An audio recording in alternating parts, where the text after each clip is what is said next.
શું ગુજરાતમાં જમીન ખરીદવાનો કોઈ પ્લાન છે? જો હા, તો આ વાત જાણવી બહુ જરૂરી છે.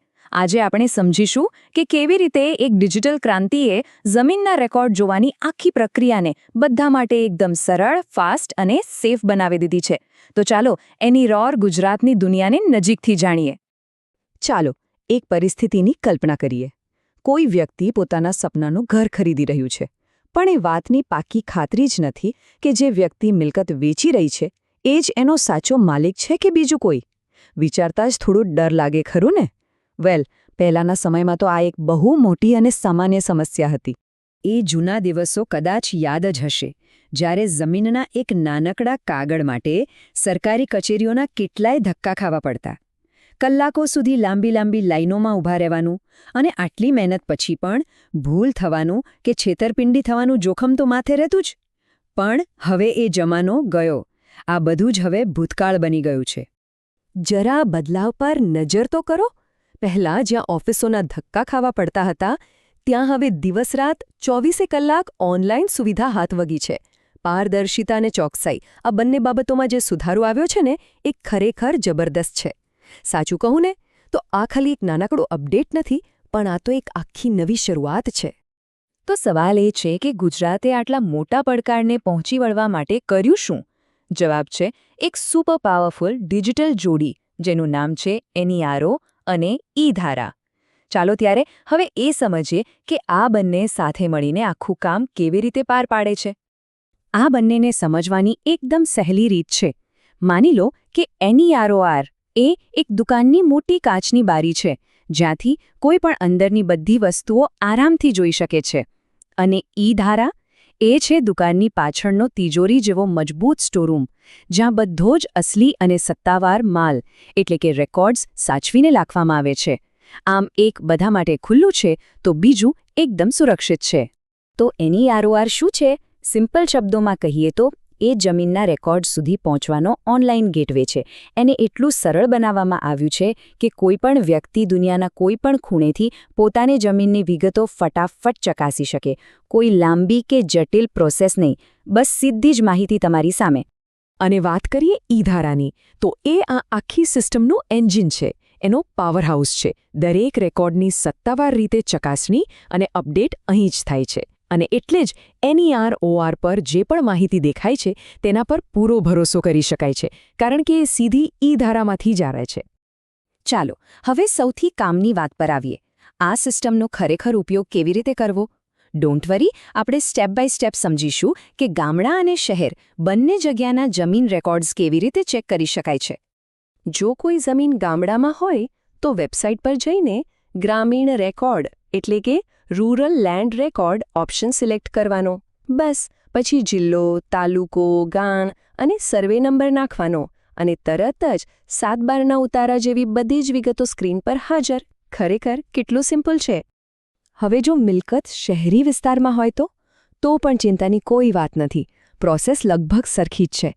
શહેરી રેકોર્ડ એટલે કે અર્બન લેન્ડ રેકોર્ડ પર ક્લિક કરવાનું, જરૂરી વિગતો ભરવાની, અને પ્લોટ હોય કે એપાર્ટમેન્ટ એનું પ્રોપર્ટી કાર્ડ તરત જ સ્ક્રીન પર જોઈ શકાશે. પણ એક મિનિટ, અહીં એક બહુ જ અગત્યની વાત ધ્યાનમાં રાખવા જેવી છે. ઓનલાઈન જે રેકોર્ડ દેખાય છે એ ફક્ત પ્રાથમિક જાણકારી માટે જ છે. એને કોઈ કાયદાકીય પુરાવા તરીકે ઉપયોગમાં લઈ શકાતો નથી. તો પછી પ્રશ્ન એ થાય કે સત્તાવાર એટલે કે ઓફિશિયલ ડોક્યુમેન્ટ ક્યાંથી મળે? એનો જવાબ છે ડિજિટલી સાઇન્ડ ROR એટલે કે હક્કનું પત્રક. જ્યારે પણ બેંક લોન, કોઈ સરકારી કામકાજ કે કાનૂની પ્રક્રિયા માટે દસ્તાવેજની જરૂર પડે, ત્યારે આ ડોક્યુમેન્ટ ડાઉનલોડ કરવું પડે છે. એના માટે એક નજીવી ફી ચૂકવવાની હોય છે, અને આ ડોક્યુમેન્ટ સંપૂર્ણપણે કાયદેસર અને બધી જ જગ્યાએ માન્ય ગણાય છે. તો આ બધી ટેકનોલોજી અને પ્રોસેસનો આખરે ફાયદો શું? એક શબ્દમાં કહીએ તો પારદર્શિતા. ચાલો હવે એ જોઈએ કે આ ડિજિટલ સિસ્ટમ જમીનના વ્યવહારોમાં લોકોનો ભરોસો કેવી રીતે મજબૂત કરી રહી છે. આના ફાયદા એકદમ સ્પષ્ટ છે. સૌથી મોટો ફાયદો છેતરપિંડી અને ભ્રષ્ટાચારમાં ઘટાડો, સમય અને શક્તિનો બચાવ, અને રેકોર્ડ્સમાં એકદમ સચોટતા. ખરીદનાર હોય કે વેચનાર, બંને માટે આ સિસ્ટમ એક પ્રકારની માનસિક શાંતિ લઈને આવી છે. હવે દરેક વ્યવહાર પહેલા કરતાં વધુ સરળ અને ઘણો સુરક્ષિત બન્યો છે. અને સૌથી મોટો ફાયદો કયો? સમય. વિચારો, જે કામ માટે પહેલા અઠવાડિયાઓ નીકળી જતા હતા એ જ કામ હવે ફક્ત થોડી મિનિટોમાં પતી જાય છે. આનાથી સામાન્ય માણસનો સમય તો બચે જ છે, પણ સાથે સાથે સરકારી તંત્ર પરથી કામનો બોજ પણ ઘણો હળવો થાય છે. પણ હજી વાત પૂરી નથી થઈ. આ સિસ્ટમનું કામ ખાલી રેકોર્ડ બતાવવા પૂરતું સીમિત નથી. એનાથી પણ આગળ વધીને માલિકીના ફેરફાર અને મિલકતના સત્તાવાર મૂલ્યાંકન જેવી જે અઘરી પ્રક્રિયાઓ હતી એને પણ આ સિસ્ટમે એકદમ સરળ બનાવી દીધી છે. તો સૌથી પહેલાં સમજીએ મ્યુટેશનને. આ શબ્દનો સાદો અર્થ છે ફેરફાર. જ્યારે પણ કોઈ મિલકત વેચાય, વારસામાં મળે કે ભેટમાં આપવામાં આવે ત્યારે સરકારી રેકોર્ડમાં માલિકનું નામ બદલવાની જે ઓફિશિયલ પ્રોસેસ છે એને મ્યુટેશન કહેવાય. અને પહેલાંના સમયમાં આ પ્રોસેસ બહુ જ લાંબી અને માથાનો દુખાવો હતી. પણ હવે એવું નથી.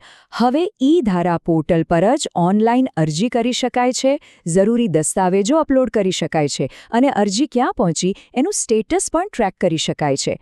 દરેક સ્ટેપ હવે ડિજિટલ છે અને સંપૂર્ણપણે પારદર્શક છે. હવે બીજા એક મહત્વના શબ્દ પર આવીએ, જંત્રી દર. આ શું છે? આ સરકાર દ્વારા નક્કી કરાયેલો કોઈપણ વિસ્તારમાં જમીન કે મિલકતનો ઓછામાં ઓછો ભાવ છે. જ્યારે પણ કોઈ પ્રોપર્ટી ખરીદવામાં આવે ત્યારે સ્ટેમ્પ ડ્યુટી અને રજિસ્ટ્રેશન ફીની ગણતરી આ જંત્રી દરના આધારે જ થાય છે. અને આ જંત્રી દરનું મહત્વ ખાલી સ્ટેમ્પ ડ્યુટી પૂરતું નથી. બેંકમાંથી લોન લેવી હોય, વિઝા માટે અપ્લાય કરવું હોય કે પછી કેપિટલ ગેઇન ટેક્સ ગણવો હોય, આ બધી જ જગ્યાએ જંત્રી દર કામ આવે છે. એમ કહી શકાય કે પ્રોપર્ટી સાથે જોડાયેલા મોટાભાગના નાણાકીય વ્યવહારોનો આ એક મજબૂત પાયો છે. તો આ આખી વાતનો સાર શું છે? ગુજરાતનું આ ડિજિટલ મોડલ એ વાતનો પુરાવો છે કે ટેકનોલોજીનો સાચો ઉપયોગ સરકારી સેવાઓને સામાન્ય માણસના ઘર સુધી પહોંચાડી શકે છે. જેમ જેમ વધુને વધુ સેવાઓ ડિજિટલ પ્લેટફોર્મ પર આવી રહી છે ત્યારે એક મોટો સવાલ ઊભો થાય છે.